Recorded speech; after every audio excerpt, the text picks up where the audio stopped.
Bueno, yo lo que voy a hacer es una pequeña contextualización y poner encima de la mesa algunos de los datos que nos parecen más relevantes y de mayor incluso actualidad, yo diría, de los muchos que se recogen en este observatorio sobre las personas mayores, para que posteriormente pues los compañeros que me acompañan en la mesa, bueno, diseccionen de alguna manera el contenido del mismo, ¿no? Por tanto, yo haré una intervención un poco general, como digo, de contexto. Decir que este Observatorio Social de las Personas Mayores es un documento que el sindicato, a través de la Fundación 1 de Mayo y de la Federación de Pensionistas, viene ya realizando desde hace unos cuantos años, y lo hacemos porque pensamos que contribuye a abordar uno de los grandes retos que tiene la sociedad española en el corto y en el medio y en el largo plazo, ¿no? Como otras sociedades europeas, el envejecimiento de la población y la puesta en marcha o el desarrollo de los sistemas de protección a esta población, a las personas mayores, a las personas pensionistas, a través de los sistemas de pensiones, de atención a la dependencia o de sanidad, son con toda seguridad uno de los 3-4 grandes retos que cualquier sociedad contemporánea se puede plantear para las próximas décadas, ¿no? El observatorio empieza haciendo una constatación, y es que asistimos a eso, a un progresivo envejecimiento de la población española. Una dinámica, esta del envejecimiento de la población española, de la que sí me interesa o sí nos interesa hacer una pequeña observación. No es un proceso que haya que contemplar con resignación. Una parte del envejecimiento de la población española tiene que ver con una muy buena noticia, y es que la gente vive más años. Es que la esperanza de vida se ha aumentado ininterrumpidamente en las últimas 4 décadas en este país. Y por tanto, esto es indiscutiblemente una gran noticia, pero hay otros factores que contribuyen a ese envejecimiento progresivo de la población en España que no son tan buena noticia y que además se pueden modificar. Porque en gran parte el proceso de envejecimiento tiene que ver con la escasa tasa de fecundidad, es decir, que hay pocos niños y pocas niñas en nuestra sociedad, tiene que ver con el alargamiento en las edades de emancipación de la gente joven en España, es decir, con que se conforman familias cada vez más tarde, y tienen que ver también con una importante crisis de empleo que en los últimos años ha hecho que una parte de la población más joven, particularmente la emigrada en el periodo anterior a la crisis, se haya marchado de este país. Por tanto, mejorar las tasas de fecundidad, mejorar la edad en la que las personas se construyen proyectos autónomos de vida y proyectos familiares, o mejorar las tasas de empleo que atraerán nueva inmigración, son todas medidas que pueden matizar mucho esto que estoy diciendo del envejecimiento de la población. Y hay que hacer políticas de atención a la infancia, hay que hacer políticas de creación de empleo, y hay que hacer políticas que permitan el acceso de la gente joven a la vivienda en términos y en precios adecuados para que se puedan emancipar de forma prioritaria, de forma más anterior. Si hiciéramos todo esto, es probable que el deseable alargamiento de la edad, de la esperanza de vida de la gente, no tuviera que conllevar un proceso tan agudo de envejecimiento de nuestra población. Y por tanto, este es un dato que me parece que no es menor, ¿no? Decir que como aparece en el observatorio, las mujeres tienen una esperanza de vida mayor que los hombres, las mujeres viven de media más años que los hombres, y como veremos después, teniendo en cuenta la brecha de género que sigue existiendo en tema de pensiones, pues este es un dato muy relevante. Y otro dato que aparece muy bien explicado en el observatorio. Hay una mayor presencia de personas mayores de 65 años en el medio rural respecto al medio urbano. Y el hecho de que estas personas mayores porcentualmente estén más situadas en los medios rurales tiene una importancia muy grande para decidir cómo se impulsan políticas, por ejemplo, de atención a la dependencia, La población rural, como sabéis, de forma habitual, es una población más diseminada en el territorio, con núcleos de población mucho más pequeños y, por tanto, la inversión en materia de dependencia o materia de sanidad tiene características propias y, por tanto, es un elemento que hay que tener en cuenta. Según datos del INE, que es verdad que son datos que en algunos aspectos están cuestionados, pero que son datos que hay que tener en cuenta, en el año 2031 más del 25% de la población española tendría más de 65 años.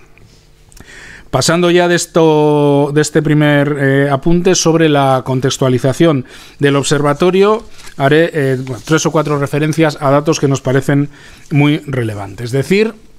que a lo largo de la crisis en España, los hogares donde las pensiones han sido la fuente principal de ingresos han incrementado de una forma muy importante.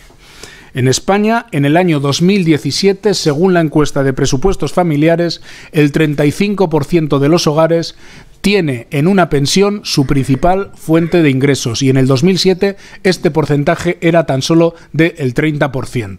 Era tan solo, es una forma de hablar. Quiero decir que las pensiones, quiero decir que las rentas de las y los pensionistas hoy constituyen la principal fuente de renta en un 5% más de los hogares de lo que era en el año 2007. Esto es un valor intangible enorme del sistema público de pensiones en la sociedad española. El sistema público de pensiones en España ha funcionado en la crisis como un auténtico estabilizador automático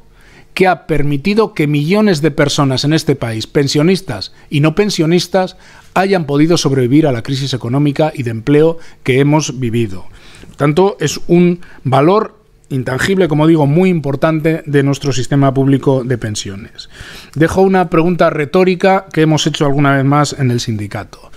que viene muy a colación de algunos de los debates que se plantean en España sobre los sistemas de pensiones. ¿Qué hubiera ocurrido en este país si entre el año 2010 y el año 2014 hubiéramos tenido un sistema de pensiones basado no en las pensiones públicas, sino en un sistema de capitalización cuyos rendimientos hubieran estado ligados a la evolución de la bolsa o a la evolución de los fondos de inversión, cuando, como digo, el 35% de los hogares de este país han dependido fundamentalmente de una pensión para hacer frente a la crisis? ¿Qué hubiera ocurrido en este país si hubiéramos tenido un sistema privado de pensiones en lugar de un sistema público de pensiones? Otro aspecto importante que aparece recogido en el observatorio: el riesgo de pobreza de las personas mayores. Hay que decir que en el año 2017 el porcentaje de población de más de 65 años que se encontraba en riesgo de pobreza era del 8,9% y esto supone un incremento de 2,6 puntos porcentuales respecto al año anterior.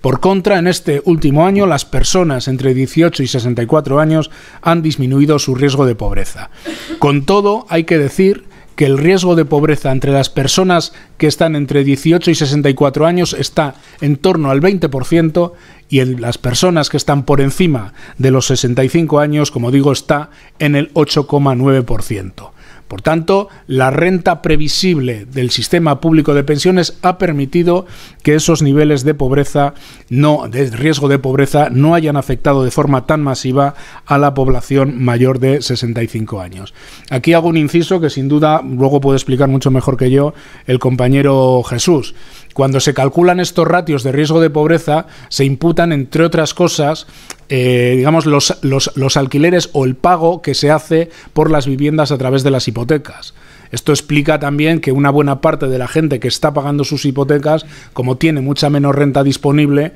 esto se note en las tasas de riesgo de pobreza, mientras que las personas de mayor de 65 años, aunque las pensiones estén por debajo de los salarios mínimos, como normalmente tienen los pisos en propiedad, pues tienen un menor riesgo de pobreza. Lo digo como apunte porque si no el dato puede chocar. Pero teniendo en cuenta estos y otros parámetros de cómo se analizan estas estadísticas, decir que la población por encima de 65 años ha incrementado su riesgo de pobreza en más de 2,5 puntos en el último año, que se sitúa en un 8,9% del total de las personas, pero que está netamente por debajo del riesgo de pobreza entre las personas, respecto a las personas de 18 y 64 años. Hay datos muy importantes que demuestran también la vulnerabilidad del colectivo de personas mayores porque no pueden acceder a otros flujos de recursos. El 47% de las personas mayores manifiesta que tienen dificultades para llegar a fin de mes y el 34% de las personas mayores de 65 años declara que no tiene capacidad de hacer frente a gastos imprevistos. Porque aunque el sistema público de pensiones ha dotado de una estabilidad clarísima a los ingresos de las personas mayores, claro, estás en una edad en la que no puedes acceder normalmente a ingresos adicionales y por tanto la posibilidad de hacer frente a gastos imprevistos es menor. ¿Por qué esto tiene muchísima importancia? Porque hay que analizar cómo han evolucionado los precios y cómo han evolucionado la revalorización de las pensiones en los últimos años. Las pensiones han aguantado en la mayor parte de la crisis el poder adquisitivo, pero desde la reforma del año 2013, con la revalorización del 0,25 de las pensiones públicas, las pensiones han acabado por perder poder adquisitivo. En algunos años no, porque tuvimos inflaciones prácticamente negativas, pero en el acumulado del efecto de la reforma del año 2013 hasta el año pasado, en los últimos años las pensiones han perdido una parte de poder adquisitivo. Y esto es especialmente grave si tenemos en cuenta la evolución de los precios de algunos suministros básicos como la luz o como la electricidad. La cesta de la compra de las personas de más de 65 años está muy mediatizada por cómo evolucionan los precios de la luz o de la electricidad o por cómo evolucionan los alimentos, porque forman parte porcentual muy importante de su cesta de la compra, como digo. Por tanto, una evolución como la de la luz, que se incrementa en el año 2017 en un 9%, tiene un efecto letal sobre las rentas disponibles de las personas mayores, de las personas pensionistas, sobre todo si no se garantiza la revalorización de las pensiones tomando en cuenta con base en el IPC. Si no se impide, por tanto, la pérdida de poder adquisitivo de las pensionistas y de los pensionistas. Por tanto, es fundamental garantizar que las pensiones se revalorizan sin perder poder adquisitivo, porque de otra manera los impactos sobre la renta de estas personas van a ser muy importantes, como digo, por la dificultad de acceder a ingresos adicionales. Concluyo con 3 datos sobre pensiones. Hay 9,5 millones de personas pensionistas en la actualidad. Los hombres tienen una pensión media de 1.147 euros y las mujeres de 752 euros. Por tanto, en el conjunto del sistema de pensiones públicas hay una brecha de género del 36% entre las pensiones medias de hombres y mujeres. Es verdad que en las nuevas pensiones, en las que se reconocieron en el año 2017, esa brecha baja hasta el 27%, pero sigue siendo una brecha altísima, como es evidente. Si nos centramos solo en las pensiones de jubilación, la pensión media de los hombres es de 1.360 euros, la de las mujeres de 946 euros, y ahí la brecha de género se sitúa en un 22%. Nos interesa poner en comparación, por muchas de las polémicas que está habiendo en los últimos días, cuáles son las pensiones medias del régimen de autónomos en España. Los hombres tienen una pensión de 806 euros, que es el 59% respecto a la pensión del régimen general. Y las mujeres tienen una pensión media de 593 euros, que es un 62% respecto a la pensión media de mujeres en el régimen general. Por tanto, hay un decalaje enorme entre las pensiones del régimen general y del régimen de autónomos que tiene que ver con el sistema perverso según el cual el régimen de autónomos elige las bases de cotización por las que cotiza y que está constituyendo una brecha muy importante en la cuantía de sus pensiones. Necesitamos, por tanto, un sistema de cotización en el régimen de autónomos en función de los ingresos reales. Y esto no se trata de meter una sablada al régimen de autónomos. Esto se trata de garantizar que acceden a pensiones dignas en el futuro, y esto se trata de favorecer precisamente a aquellas personas que dentro del régimen de autónomos necesitan de la pensión pública, porque es evidente que muchas de las personas que cotizan por la mínima en el régimen de autónomos cobran pensiones públicas bajas, pero tienen recursos para capitalizar una pensión privada. Y por tanto, que los autónomos y las autónomas coticen en función de sus ingresos reales va a garantizar que accedan a mejores pensiones, y es un sistema mucho más solidario con el conjunto del sistema y dentro de las propias personas autónomas. Por tanto, nuestras propuestas tienen que ir muy encaminadas a mejorar la inversión pública en materia de sanidad y dependencia. Son dos inversiones estratégicas en este país en el futuro. Lo mismo ocurre con las pensiones, con la derogación de la reforma del año 2013 y sobre todo con acometer una política de ingresos mucho más valiente y mucho más ofensiva, y mejorar también la fiscalidad, porque todos estos recursos que va a haber que dedicar en las próximas décadas a pensiones, a sanidad y a dependencia van a estar en relación con si España es capaz de reducir su diferencial de presión fiscal respecto a la Unión Europea, que está por encima de los 7 puntos de PIB. Hay una diferencia de recaudación de más de 70.000 millones respecto a la media de recaudación de los países de la Unión Europea. Y si queremos acometer una política integral en materia de atención a las personas mayores, tenemos que recorrer al menos una parte de ese diferencial fiscal.